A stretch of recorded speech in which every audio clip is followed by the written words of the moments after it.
नमस्ते छात्रों।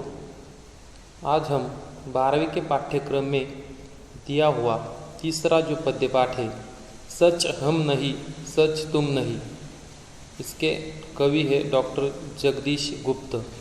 इनकी यह रचना है सच हम नहीं सच तुम नहीं। इस रचना का अध्ययन करेंगे। यहाँ पर इस रचना का अध्ययन करने से पहले हमें इस रचना के जो रचनाकार है यानी कि जो कवि है डॉक्टर जगदीश गुप्त, इनका परिचय प्राप्त कर लेना बहुत महत्वपूर्ण है। तो यहाँ पर हम इस पद्य पाठ के जो कवि है डॉक्टर जगदीश गुप्त, इनका परिचय प्राप्त करेंगे। कवि का परिचय यहाँ पर दिया हुआ है, आप स्क्रीन पर देख सकते हैं या आपके पास पाठ्य पुस्तक है, उसमें पन्ना नंबर 12 पर यह पद्य पाठ दिया हुआ है। तो कवि का परिचय है डॉक्टर जगदीश गुप्त जी का जन्म 1924 को उत्तर प्रदेश के शाहाबाद में हुआ। प्रयोगवाद के पश्चात जिस नई कविता का प्रारंभ हुआ उसके प्रवर्तकों में आपका नाम प्रमुख रूप से लिया जाता है। नया कथ्य, नया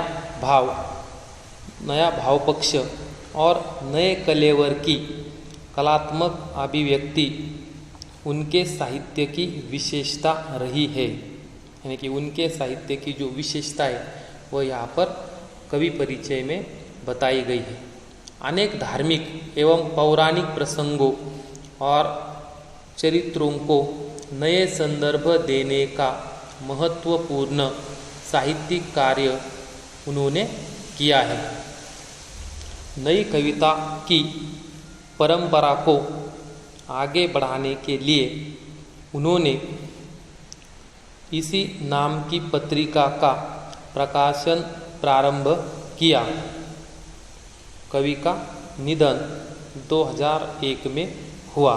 इस प्रकार कवि परिचय में डॉक्टर जगदीश गुप्त जी के बारे में जानकारी यहाँ पर दी हुई है। इस पद्य पाठ में उनकी जो प्रमुख कृतियाँ हैं उन कृतियों के बारे में भी जानकारी यहाँ पर दी हुई है। तो प्रमुख कृतियाँ नाव के पाव, शब्ददंश, हिमविद, गोपा गौतम यह काव्य संग्रह है, शंभु यह खंड काव्य है, भारतीय कला के पद चिन्ह, नई कविता, स्वरूप और समस्या, केशवदास यह आलोचना है, नई कविता यह पत्रिका है। इस प्रकार यहाँ पर डॉक्टर जगदीश गुप्त जी की जो प्रमुख कृतियाँ है उन कृतियों को दिया हुआ है। आगे हम विधा का परिचय यानी कि हमारे सामने जो पद्य पाठ है वो किस प्रकार की विधा है इसके बारे में जानकारी यहाँ पर दी हुई है। तो विधा का परिचय में प्रयोगवाद के बाद हिंदी कविता की जो नवीन धारा विकसित हुई वह नई कविता है। यानी कि यह जो विधा है यह नई कविता इस प्रकार की विधा है। हमने त्रिवेणी देखी है, हमने दोहे देखे हैं। यह विधा जो है वह एक नई कविता है। नए भावबंधों की अभिव्यक्ति के साथ नए मूल्यों और नए शिल्प विधान का अन्वेषण नई कविता की विशेषता है। यानी कि इस नई कविता प्रकार की जो विधा है उसका हम अध्ययन पहली बार यहाँ पर 12वीं की कक्षा में कर रहे हैं।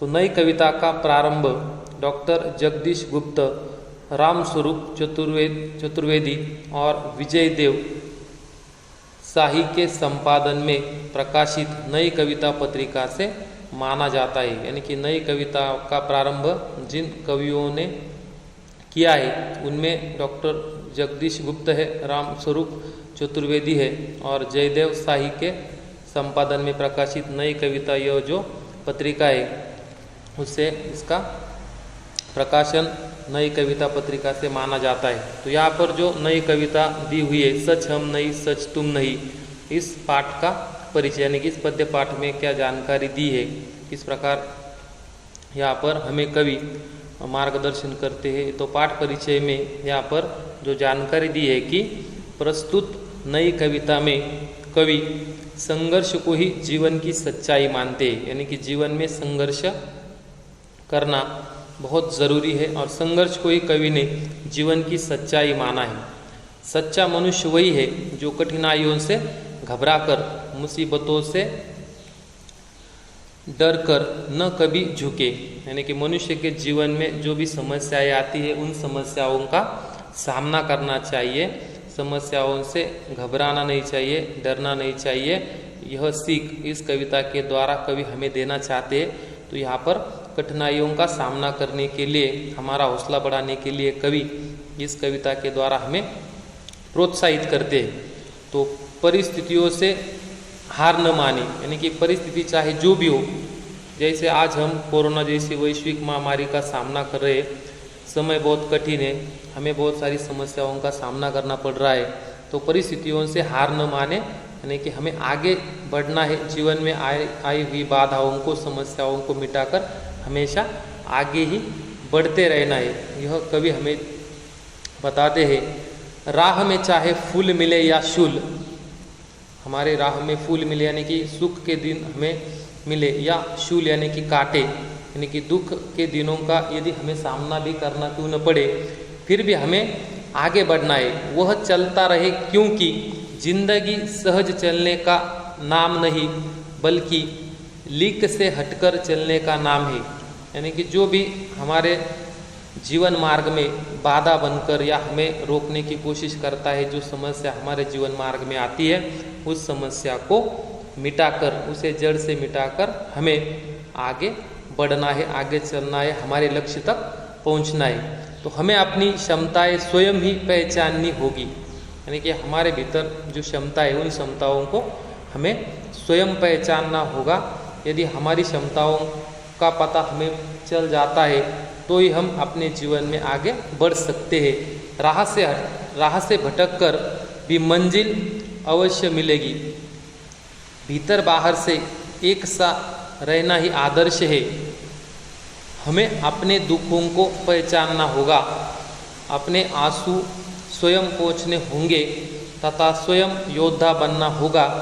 जीवन संघर्ष की यही कहानी है, यानी कि जीवन इतना आसान नहीं है, तो जीवन में संघर्ष करना इसका मतलब है समस्याओं का सामना करना या समस्याओं का सामना करते करते आगे बढ़ना।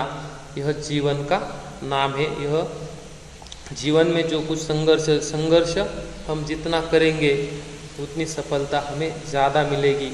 इस प्रकार यहाँ पर हम सच हम नहीं सच तुम नहीं, डॉक्टर जगदीश गुप्त जी की जो रचना है, जो पद्य पाठ है, इस पद्य पाठ में दी हुई जानकारी हम प्राप्त कर रहे हैं। तो हमने कवि का परिचय प्राप्त कर लिया है, प्रमुख कृतियाँ कौन सी है इसके बारे में जानकारी प्राप्त की है, विधा कौन सी है, तो यह एक नई कविता नामक विधा है, उसका भी परिचय हमने प्राप्त कर लिया है। और पाठ परिचय में हमने इस पद्य पाठ में क्या जानकारी दी है इसका संक्षेप में यहाँ पर जो कुछ दिया हुआ है उसके बारे में जानकारी हमने प्राप्त की है। तो अगली तासिका में हम, अगले वीडियो में हम इस पद्य पाठ में दी हुई जो शब्द रचना है, जो भी वाक्य है, उसका अध्ययन हम आने वाले लेक्चर में